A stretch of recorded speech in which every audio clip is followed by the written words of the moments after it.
ya. Nah ini sekarang terakhir nih Mbak.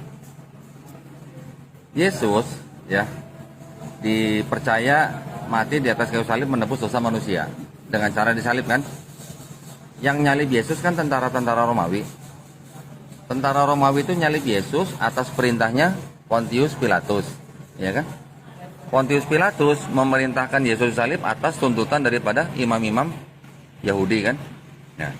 Imam-imam Yahudi bisa menangkap Yesus karena ada informasi dari Yudas Iskariot. Jadi Yudas Iskariot kan berkhianat kan? Nah, terus Yudas Iskariot itu berkhianatnya karena apa, Mbak? Dia menyerahkan Yesus ke tentara. Iya, tapi maksudnya sebelum Yudas berkhianat kan dia dirasuki sama iblis. Ya.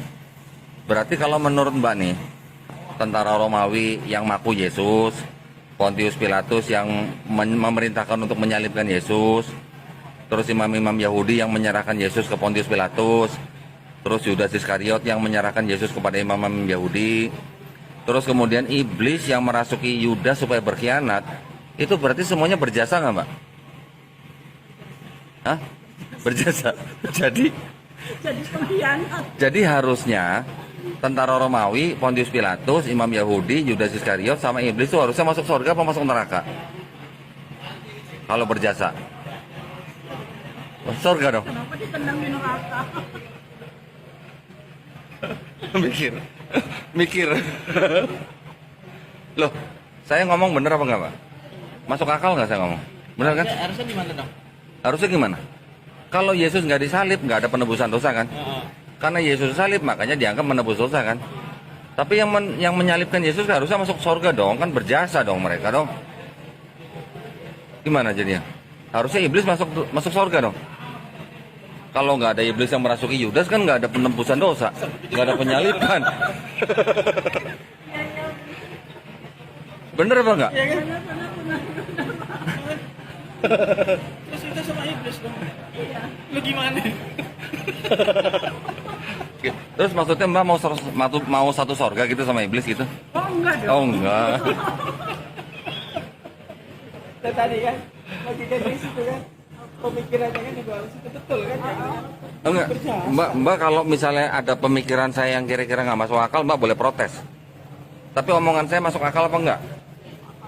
Masuk akal? Jadi Mbak boleh mikir sendiri gitu lah. Saya nggak perlu tunjukin Bible lah ya. Ya Mbak ya. Nah, ini kitab suci Katolik kan ya. Ini tulisannya apa nih? Tidak diperdagangkan. Nah, kitab suci Katolik dengan pengantar dan catatan lengkap ya kan. Ini 2009 oleh siapa tuh? Dipersembahkan kepada umat Katolik Indonesia oleh Direktorat Jenderal Bimbingan Masyarakat Katolik Departemen Agama Republik Indonesia. Resmi nggak? Resmi. Resmi dong. Ah, Ini percetakan Alus Ende ya. Nah, sekarang saya mau nanya Mbak nih. Kalau namanya kitab suci itu maksudnya apa Mbak kalau kitab suci? Namanya kitab suci itu maksudnya apa Mbak? buku suci. Suci, ya, nggak ada campur tangan manusia ya. Setuju nggak? Nih Mbak, ayat 7 nih, baca nih, ayat 7 nih. Sini nih. Sebab ada tiga yang memberi kesaksian. Sebab ada tiga yang memberi kesaksian di dalam surga, Bapa, Firman dan Roh Kudus. Dan ketiganya adalah satu. Terus? Dan ada tiga yang memberi kesaksian di bumi. Nah, sampai kata bumi aja ya. Iya. Oke, Mbak sekarang baca mulai dari sini nih. Ayat 78 nih, yang dikata di dalam surga sampai di bumi. Terus baca. Ini ya, di dalam Iya. di dalam surga, di bumi, di bagian ayat ini tidak terdengar dalam naskah-naskah Yunani yang paling tua dan tidak pula dalam terjemahan kuno, bahkan tidak dalam naskah-naskah paling baik dari Vulgata.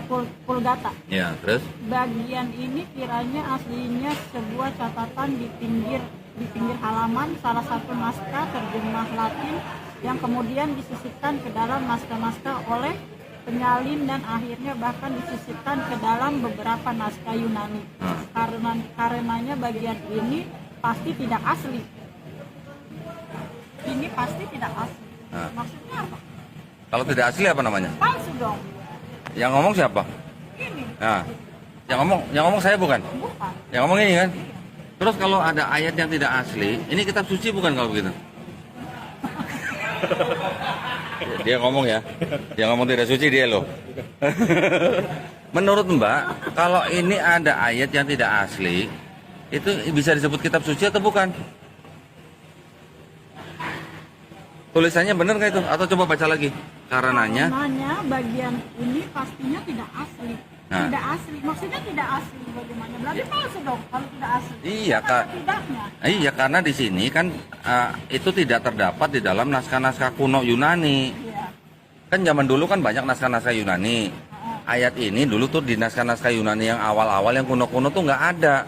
Tetapi di Bible zaman sekarang tuh ada ayat itu. Bible ini yang ngomong bahwa karena di dalam naskah-naskah kuno Yunani itu nggak ada, karenanya ayat ini pasti tidak asli. Berarti ayat ini adalah tambahan. Gitu. Sekarang kalau ada ayat tidak asli, itu artinya ini kitabnya suci apa enggak gitu.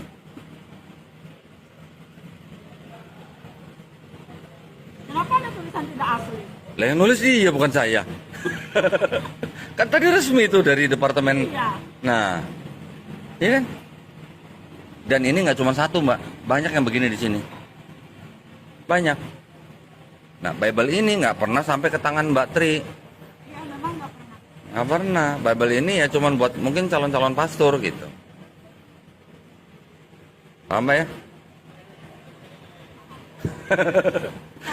Jangan bengong begitu dong. Kok bengong begitu sih? Enggak, ini tidak asli. Kalau tidak asli berarti apa dong, Pak? Palsu. Apa dong? Palsu. Mbak yang ngomong lu. Dari buku ya, dari buku tidak asli. Nah gitu Mbak ya. Iya, iya. Ini bukan buatan saya, ini bukan terbitan dari siapa-siapa selain daripada ini yang menerbitkan nih tuh. Ya. Dipersembahkan kepada umat Katolik Indonesia oleh Direktorat Jenderal Bimbingan Masyarakat Katolik Departemen Agama Republik Indonesia. Kan berarti resmi kan? Nah, tapi gini Mbak. Masalah ada orang yang masih percaya dengan Bible, ya. Walaupun mungkin ada banyak orang yang, saya yakin banyak orang yang nggak tahu bahwa ada ayat-ayat yang tidak asli. Dan walaupun mereka tahu bahwa ada ayat yang tidak asli, mereka masih tetap mau percaya, itu hak mereka Mbak. Kita nggak boleh menghalang-halangi atau menghambat orang untuk beragama atau memeluk agama dan kepercayaan masing-masing. Itu dilindungi oleh Undang-Undang Dasar 1945 Mbak. Itu hak mereka. Tetapi kita sebagai orang yang mempunyai akal sehat, yang mempunyai nalar gitu ya, harusnya kan bisa mengetahui bahwa kalau namanya ayat tidak asli ya berarti apa?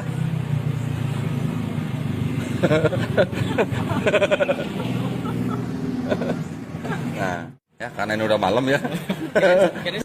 Terus sekarang Mbak mau masuk Islam lagi gitu ya berarti ya. Jadi dulu pernah Muslim, terus murtad, jadi Kristen selama 20 tahun, hampir 20 tahun.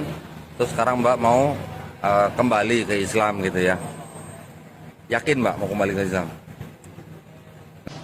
Sekarang Mbak mau kembali ke Islam ini Mbak sekarang atas kemauan sendiri kan ya? Nggak ada yang maksa kan? Ada yang maksa nggak? Nggak ada kan?